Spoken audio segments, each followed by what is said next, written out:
काफ कर इबादत पिछू तासें, तेरी उमरां चार दिहाड़े हु। थी सौदागर कर ले सौदा, जां जां हट न ताड़े हु। मत जानी दिल ज़ौक मन्ने, मौत मरेंदी धाड़े हु।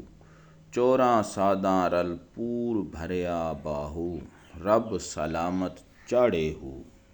मत जानी दिल ज़ौक मन्ने, मौत मरेंदी धाड़े हु की शरह।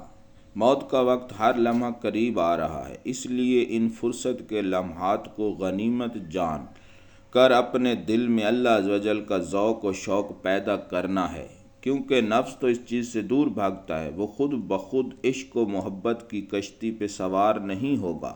इसलिए आप रहमतुल्लाह अलैह इरशाद फरमाते हैं, ऐ अक्लमंद होश से काम ले और हमेशा याद रख के मौत का कोई भरोसा नहीं, इसे बिला फुर्सत आना है। बस तालिब अल्लाह को चाहिए कि हर वक्त तसव्वुर इसम अल्लाह ज़ात में मशगूल रहे और हरूफ इसम अल्लाह ज़ात से पैदा होने वाले शोला तजल्ली अनवार में गर्क होकर इस शान से मुशर्रफ दीदार परवरदिगार रहे कि न उसे बहार बहिश्त याद रहे और ना ही नारे जहन्नम।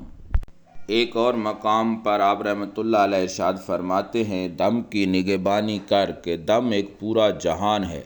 दानाओं के नज़दीक तसव्वुर इसम अल्लाह में गुज़रा हुआ एक दम जहां भर से अफजल है। हैफ व अफसोस में अपनी उम्र बर्बाद न कर, फुर्सत दम को अजीज़ रख के वक्त की तलवार उसे काट रही है।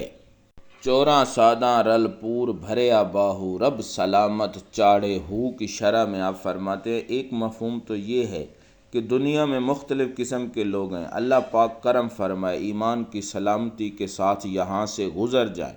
दूसरा मफहूम ये है कि इंसान को नफ्स और शैतान, दुनिया और ख्वाहिशात नफसानियाँ जैसे मूज़ी दुश्मनों का सामना है। अल्लाह ताला अपने करम व फजल से सही और सलामत यहाँ से कामयाब व कामरान गुज़र जाने की तौफीक मरहमत फरमाएँ, जैसा कि आप रहमतुल्लाह अलैह इरशाद फरमाते हैं, सुन ऐ जान मन के मुर्शिदों और तालिबों के लिए यही एक नुक्ता ही काफ़ी है कि तेरे बाएं पहलू में नफ्स और दाएं पहलू में शैतान का डेरा है और इन दोनों से तेरी जंग छिड़ी हुई है।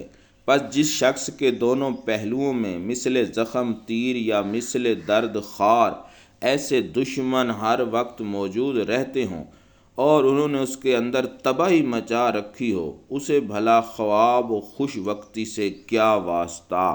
शम्सुल आरिफीन वमा तौफीकी इल्ला बिल्लाह।